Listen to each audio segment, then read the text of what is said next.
Guys, ഞങ്ങൾ അബ്ബാസിന്റെ കല്യാണത്തിന് പോവാണ്. നമുക്ക് അവിടെ എത്തിയിട്ട് കാണാം. ഗൈസ്, നമ്മൾ അബ്ബാസിന്റെ കല്യാണത്തിന് പോകാൻ വേണ്ടിയിട്ട് വീട്ടിൽ നിന്ന് ഒരു 2 മണിയൊക്കെ ആയപ്പോഴത്തേക്കിനെ ഇറങ്ങിയിട്ടുണ്ടായിരുന്നു. ഒരു 4 മണിക്കൂർ ഡ്രൈവ് ഉണ്ട് കേട്ടോ. എന്നിട്ട് നമ്മൾ വഴിയരികിൽ കണ്ട ഒരു ചായക്കടയിലൊക്കെ നിർത്തി ചായയും കടികളൊക്കെ കുടിച്ചു. എന്നിട്ട് പോണ വഴിക്ക് നല്ല മഴയും കോടയൊക്കെ ഉണ്ടായിരുന്നു. നല്ല അടിപൊളി ഒരു ക്ലൈമറ്റ് ആയിരുന്നു കേട്ടോ. അങ്ങനെ നമ്മൾ റൂമിലെത്തി. നമ്മളിവിടെ ഡ്രസ്സൊക്കെ ഇങ്ങനെ അയൺ ചെയ്ത് എല്ലാവരും റെഡി ആവാൻ വേണ്ടിയിട്ട് നിൽക്കുകയാണ്. നമ്മുടെ ലാല വന്നിട്ടുണ്ട്. ഹായ് പറയൂ. അങ്ങനെ നമ്മൾ റൂമിലെത്തി. ഒരു 7:30 ഒക്കെ ആയപ്പോഴത്തേനും എല്ലാവരും റെഡി ആയിട്ട് അബ്ബാസിന്റെ വീട്ടിലെത്തി.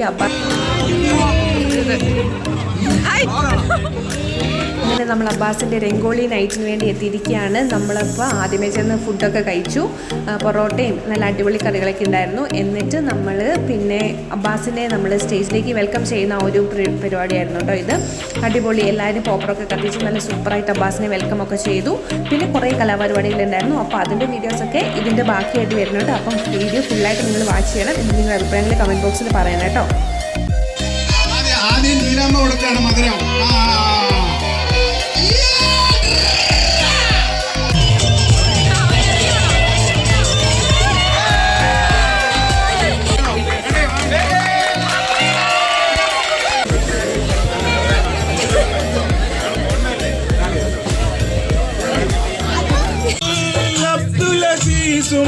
സഹധർമ്മിണിയാം ഫാത്തിമ തമ്മിൽ ഉണ്ടായ സംഭാഷണമാം ഒന്നിതു കേട്ടിടുവിൻ.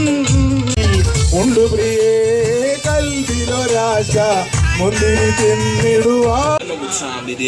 दिल के अंदर तू है ना, सामने भी तू है ना, आँख में भी.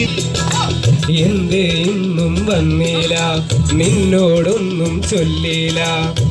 അനുരാഗം വീട്ടും ഗന്ധർവൻ, നീ സ്വപ്നം കാണും ആകാശത്തൊപ്പിൻ കിന്നരൻ. ഓ കളിയാടിപ്പാടാൻ നേരമാ. എന്തേ ഇന്നു വളക്കിൽക്കണ കുഞ്ഞോളെ, ചിരി പൊഴിക്കണ മുത്തോളെ, വഴിയരികിൽ കൂത്തു നിൽക്കണ പൊന്നാരെ. തനിച്ചിരിക്കണ നേരത്ത് അടുത്ത് വന്നവനാരാണ്, അവനരികിൽ കൊണ്ട് കാര്യമെന്താണ്. വെയിൽ കൊള്ളണ നേരം മഴ തരുന്നവളാര്, മറ്റൊരു മൈനക്കെന്തിന് പൊന്ന്, ഇളമാനിനേക്കാൾ നീളമുള്ള കണ്ണ്. വള്ളക്കിൽക്കണ കുഞ്ഞോളെ, ചിരി പൊഴിക്കണ മുത്തോളെ, വഴിയരികിൽ കൂത്തു നിൽക്കണ മുന്നാരെ. തനിച്ചിരിക്കണ നേരത്ത് അടുത്ത് വന്നവനാരാണ്, അവനരികിൽ കൊന്ന കാര്യമെന്താണ്.